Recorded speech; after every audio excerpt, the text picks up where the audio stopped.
how to turn your Shopify store into an app. This is actually very easy. Open up Shopify admin, then you want to find online store and click on the eye icon here to view your store. Make sure your store is active and live and just copy the URL for it.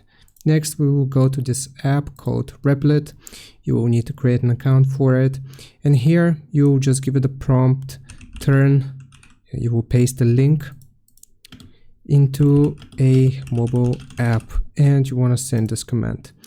Now it's going to tell you that it is possible and it's going to begin working. It might require you to get the premium version, so that's going to cost about $20. And right here we're just going to see what it manages to come up with.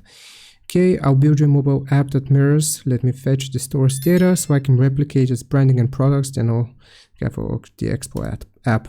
So basically, you're gonna wait for this to complete. I'm not gonna use my credits here, so I will just give it the stop command. But you will have your app turned into, or your store turned into a mobile app, and you can very easily upload it on the Apple Store or the Google Play Store. You can just search my channel on how you can do that as well. I have a separate tutorial from Replit to Google Play Store and App Store.